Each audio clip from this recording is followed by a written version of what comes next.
Hey guys, this is Steve the Acteria here. Today I wanted to talk about a really cool new deck that just took a second at a Modern Challenge here, posted yesterday.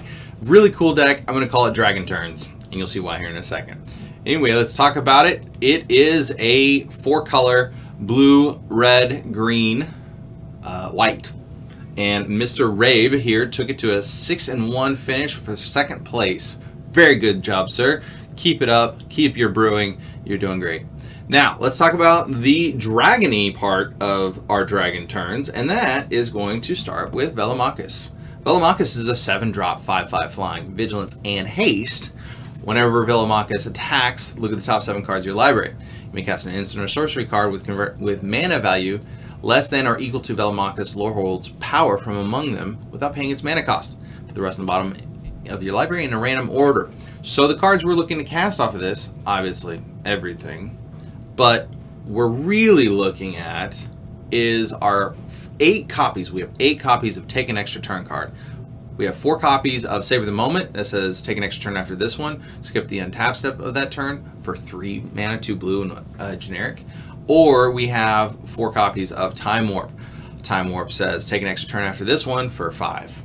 2 blue and 3 of any color. Freaking great. No problems there. So Velomachus is going to attack that first turn, smack the opponent, get another turn, smack the opponent again, and hopefully combo off onto them. Anyway, so that's the combo. That's the I'm going to win part. Now let's talk about getting Velomachus into play. Now, Velomachus is going to be a 7-drop, so we can just hard cast it, and we're going to have a lot of fetch lands in this deck, and we'll talk about that here in a second too. Ren 6 is going to return lands from our graveyard to our hand, so works really well with fetch lands. Fetch lands are going to go and search our library for a land of X type, and so we're going to be able to plus Ren 6 and always get lands back to our hand. It'll also deal with a problematic creature at 1 toughness. Teferi Time Raveler is actually going to protect us during our turns, to where our opponents can't cast spells. Super important on the extra turns. On the first turn that we get Velomachus out, on the first turn we try and get Velomachus out, and it just says each opponent can cast spells only anytime they can cast a sorcery. That's the part that we're running the card for. That's the heart of it. It can go defensive and return up to 1 target artifact, creature, or enchantment to its owner's hand. Draw a card.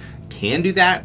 It can also make our sorcery spells cast as though they have flash. It can do those things, but it's mostly for each opponent can cast spells only anytime they can cast a sorcery.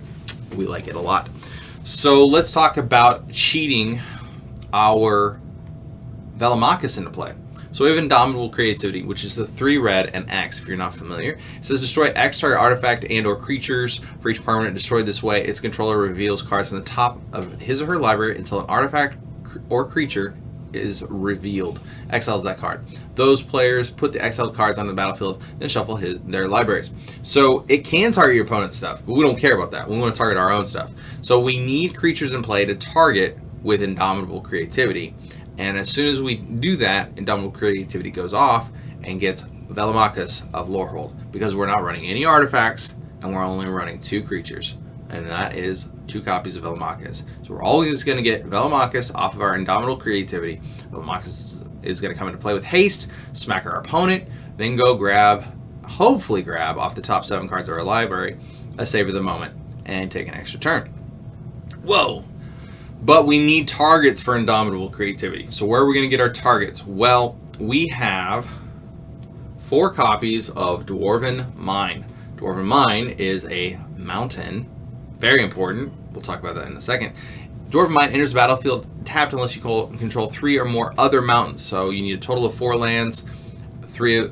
All of them need to be mountains. But don't fret. We have nothing but mountains in the deck. Well, anyway.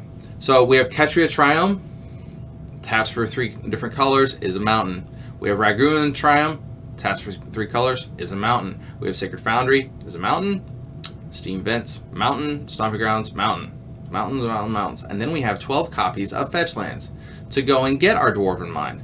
So we have Scalding Tarn, we have Wooded Foothills, 2 copies. We have 3 copies of Arid Mesa, and then 3 copies of Bloodstained Mire. So we're always going to be able to go get our Dwarven Mine so that we can target it, so we can put our 1/1 into play. That way we have a target for Indomitable Creativity. Very hard for them to interact with.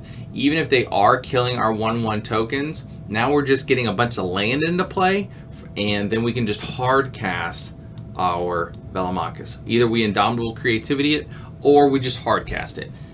Either way, we don't care so long as it's in play and it's beating our opponent to death. That's the basic heart of the deck. Now, the Teferi will protect us on our turn whenever we're trying to protect that 1/1 and go off and get our Velomachus. So Teferi is super important. Renin 6 is super important because we have the land part of the deck that's really going off with our Arid Maces and things like that. Our Arid Maces and our Bloodstained Mires coming back with Renin 6 is really important. Our Teferi Time Raveler protecting us on our turn is really important. Then we've got some removal spells with Lightning Bolts. Prismatic Ending can, because we're running 4 colors, can get cards converted mana cost or permanents converted mana cost 4 or less, non-land permanents. Remand can help protect our combo on our turn or even their turn whenever they're going combo off. And then we also have a Prismari Command, which is very useful. It's a 3-drop. Choose 2, deals 2 damage to any target, or it'll draw 2 cards and discard 2 cards, so we can dig a little bit. Target player creates a treasure token in case we need a little bit extra mana to do our thing, and then we'll also destroy target artifact. I think the best mode is whenever we're destroying a creature or an artifact, we're getting a 2-for-1. Typically, it's the best. Now, let's talk about the sideboard. Hi-Yulgun! Alright, so sideboard, we have 15 cards that are going to help us against other decks in the format that are doing unfair things. By the way, Modern doesn't do anything fair, so if you're playing fair, you're doing it wrong. I'm just kidding. Play fair if you want to, but I love playing fair and it just never works for me. Anyway, Flusterstorm is a 1-drop instant that says counter target instant or sorcery spell unless its controller pays 1 as Storm. So it can counter all of those grape shots and all of those empty the warrens. Also, we have Aether Gust, which will either put a green or red permanent or spell on top of its owner's ladder or in the bottom. Okay. Blech. Choose target spell or permanent that's red or green. Its owner puts it on top of their library or the bottom. Okay, so it can take that Primeval Titan that's on the stack and they can either choose to put it on top or on the bottom, but the Primeval Titan didn't even get to come into play and get its triggers. Super important, super relevant to us so they don't just murder us in our sleep on Christmas.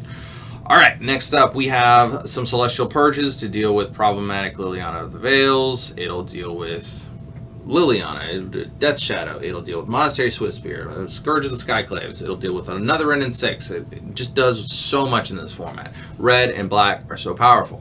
Then we also have a Mystical Dispute, which will counter target spell unless its controller pays 3. It says any spell, it doesn't say non-creature spell.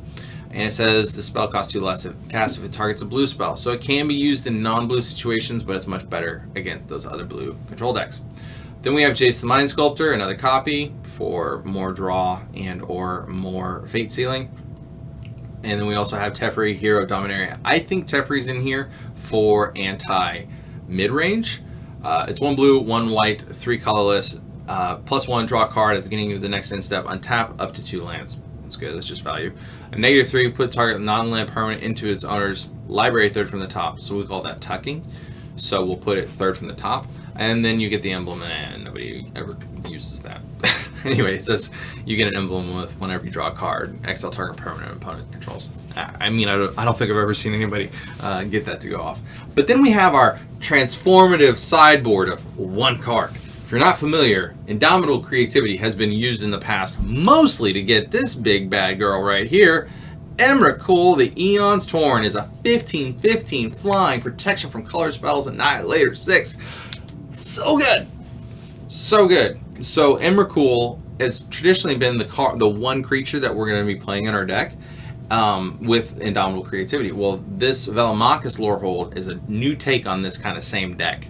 And so it's very, very good. So if they're going to sideboard in, and you know they will, a bunch of removal for our Velomachus, well, Emrakul has protection from colored spells. So they can no longer Path to Exile, Terminate, any kind of removal spell that would normally target our creatures that they would bring in for Velomachus, now it doesn't work. So Emrakul is just sitting out there about to wreck their face. Granted, we do have to wait a turn because we didn't cast our Emrakul, but that's fine, because if we get Savor the Moment, then we just get another turn and no longer has Summoning Sickness and smack them in the face for 15. Sack your permanents, please.